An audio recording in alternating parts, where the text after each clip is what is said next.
Hello students, we are here discuss metric spaces for MSc second semester students.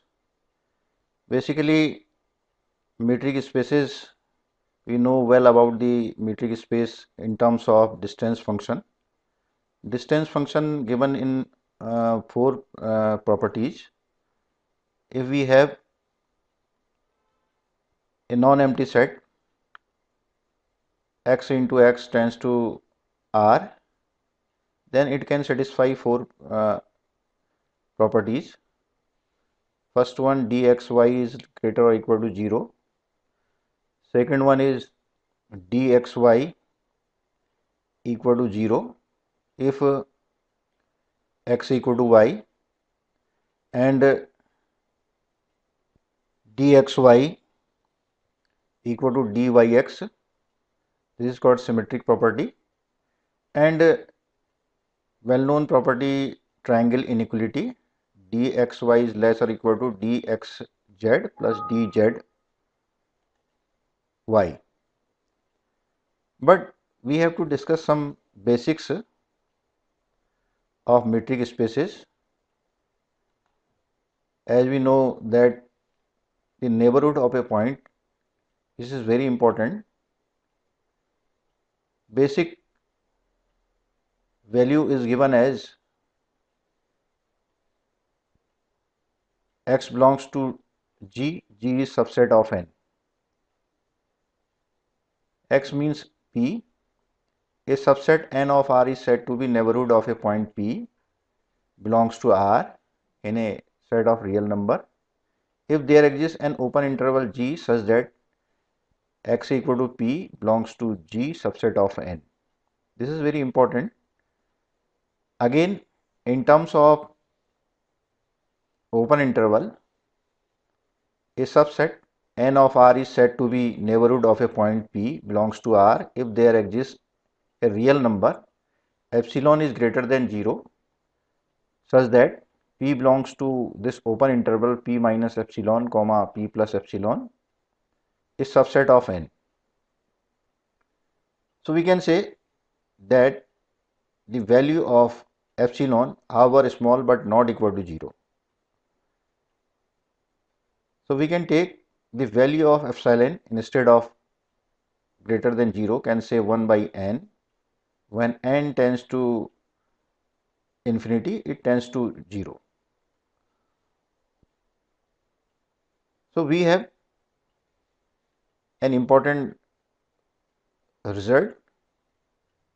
A non-empty subset N of R is a neighborhood of a point P belongs to R if there exists a positive integer n such that the open interval P minus 1 upon n comma P plus 1 by n is subset of set of natural number.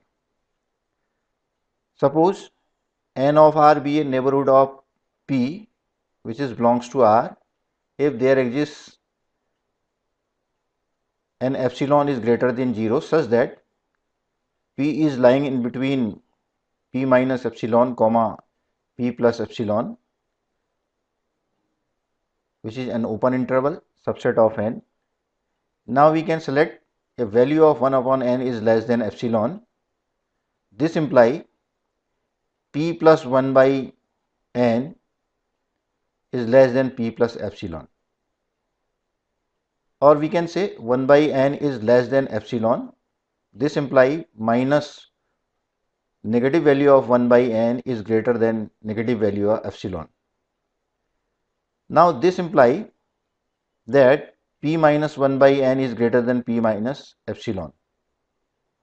An open interval will be given as P minus 1 by n, P plus 1 by n, as we know, is subset of P minus epsilon comma P plus epsilon, because P plus 1 by n is less than P plus epsilon.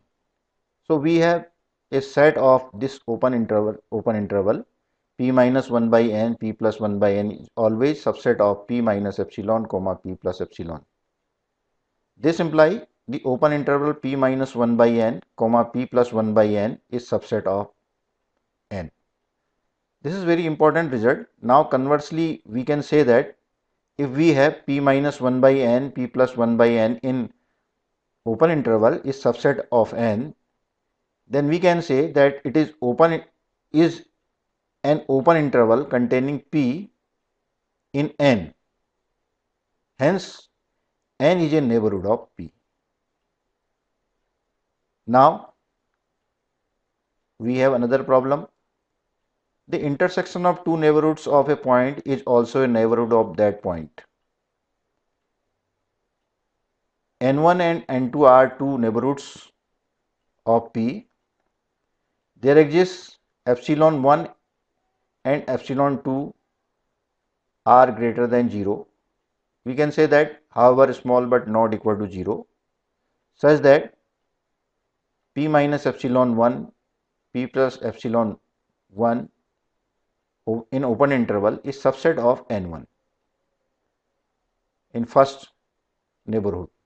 Similarly, p minus epsilon 2, p plus epsilon 2 is subset of n2. Now we can take the minimum value of epsilon 1 and epsilon 2 by epsilon. So we can say that p minus epsilon comma p plus epsilon is subset of n1. Similarly, p minus epsilon, this is p minus epsilon 1 comma p plus epsilon 1 is subset of n1, and p minus epsilon 2 comma p plus epsilon 2 is subset of n2. When we have minimum value of epsilon 1 and epsilon 2 is given by epsilon, then we can say that open interval p minus epsilon comma p plus epsilon is subset of n1 intersection n2. Hence we can say that n1 intersection n2 is a neighborhood of p. Now we have interior point of a set. If there exists an open interval I such that p belongs to I, subset of a set P, P is interior point of capital P. This is called interior point of a set. Now, the limit point of a set, a point P belongs to R is said to be limit point of a set A is subset of R if every neighborhood of P contains at least one point of A other than P. This is very important line. Every neighborhood of P contains at least one point of A other than P. In terms of open interval, we have again the definition of limit point. Again, a point P belongs to R is said to be limit point of a set A is subset of R if there exists an epsilon which is greater than 0 such that P belongs to this open interval P minus epsilon comma P plus epsilon contains at least one point of A other than P. So we have underlined this point to remember this definition. A line one point of A other than P which contains a point one point of A other than P. Now derived set. This set of all limit points P belongs to R is said to be a derived set of a set A is subset of R is denoted by dA. Set of all limit points is said to be derived set. Set of all limit points is said to be derived set. And we have isolated point. A point P belongs to R is said to be isolated point of A if it is not the limit point of A. If it is not the limit point of A is isolated point. Now we have an important theorem, Bolzano-Weierstrass theorem for limit points. The statement of the theorem is every infinite bounded set of real numbers has a limit point. Now the proof based on the definition. If we have cleared the definition of limit point, then we can learn this theorem easily.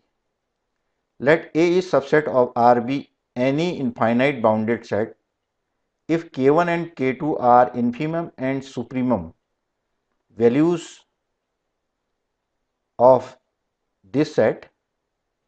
Let K be the set any x belongs to K if and only if it exceeds at most a finite number of members of A. If it exceeds at most a finite number of members of A. So, if we consider K is not empty, also K is bounded above with K2, therefore K is bounded and non-empty subset of R. It means P is supremum of K. Now we have to show P is a limit point of A. For this purpose, we have P equal to supremum of K. This implies Q belongs to K and Q is greater than P minus epsilon. Little bit of value of P is greater than Q. It means we have to subtract an epsilon value from P, which gives Q is greater than P minus epsilon, where epsilon is greater than 0. If Q belongs to K, Q exceeds at most finite number of elements of A. This implies P minus epsilon exceeds at most finite number of elements of A. This is equation 1. If P equal to supremum of K, imply P plus epsilon exceeds at most finite number of elements of A. This is equation number 2. So we have from equation 1 and 2, there exists a neighborhood if P belongs to P minus epsilon comma P plus epsilon, which contains an infinite number of elements of A. The open interval P minus epsilon comma P plus epsilon of P contains an infinite number of elements of A. It means P is a limit point of A, which contains at least a point other than P. Thank you.